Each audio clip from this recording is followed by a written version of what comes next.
5 वर्ष संपलेली आहेत वाटतं आणि उंदराचा सुळसुळाट लातूर शहरामध्ये वाढलेला आहे आणि बिळात बसलेली उंदर हळूहळू बाहेर येत आहेत आणि लातूर शहराच्या प्रगतीकडे त्यांचे पाऊल हे उचलत आहेत.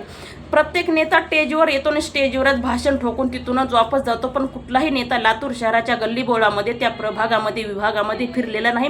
रस्त्यांचं काम केलं आहे का, नाल्यांचं काम केलं आहे का, त्यांच्या घरकुलाचं काम केलं आहे का, लोकांच्या समस्या सोडवल्या आहेत का नाही, ही नेते कधीही पाहणी करत नाहीत. फक्त येणे, भाषण ठोकणे, हम ऐसा करेंगे हम वैसा करेंगे म्हणणे आणि तिथंच बसून हवेमध्ये उडून जाणे. लातूर शहर हरित क्रांती म्हणून ओळखलं जाऊ लागलं. हेच लातूर शहर आता गावगुंडाचं लातूर शहर म्हणून ओळखलं जात आहे. याच लातूर शहरामध्ये सुशिक्षित बेकारांची संख्या दिवसेंदिवस वाढत आहे.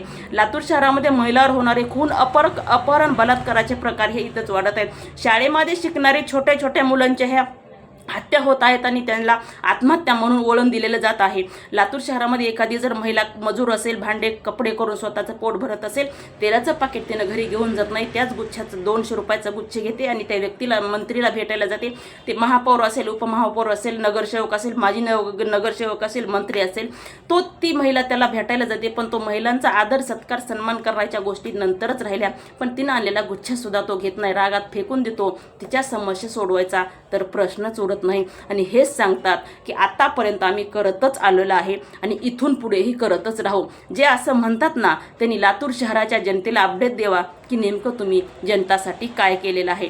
जर आपल्याला लातूर शहराचा नकाशा बदलायचा असेल, जो गंज लातूर शहराला गंज चढलेला आहे, धूळ आहे आणि हा कचरा जर आपल्याला साफ करायचा असेल तर आपल्याला स्वतःमध्ये परिवर्तन करावं लागेल, बदल करावं लागेल. आपण ज्या व्यक्तीला मतदान देतो आहे तो मतदान, त्या मतदानाचा चेहरा आणि ते मतदान त्याच्या मतदानाचं चिन्ह आपल्याला आता यावेळेस बदलावे लागेल, तरच लातूर शहराची प्रगती होईल. त्यांच्याच पिढ्यानं पिढ्या हे राजकारण चालत जात आहे. त्याचाच चुलत मामा, त्याचाच भाचा, त्याचीच बहीण, त्याचीच भाऊ, त्याचीच मावशी, त्याचीच आजी, त्याचेच काका, त्यांचंच परिवार आणि त्यांचंच राजकारण आणि त्यांच्याच परिवाराची प्रगती. पण इतर कार्यकर्त्याचं काय? इतर कार्यकर्त्याचं तर प्रश्नच नाही. पण जनतेनं जर मतदान दिलं असेल तर जनतेवर होणारा अन्याय, अत्याचार, त्यांच्या समस्याचं काय?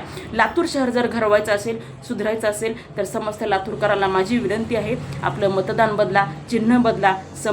समोरच्या व्यक्तीचा, ज्या व्यक्तीला आतापर्यंत आपण मतदान करत आलो त्या व्यक्तीचा चेहरा बदला, चिन्ह बदला.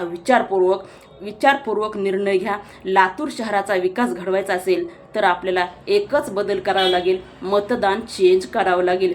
काँग्रेस हा BJPचा भाऊ आहे, BJP ही काँग्रेसची बहीण आहे.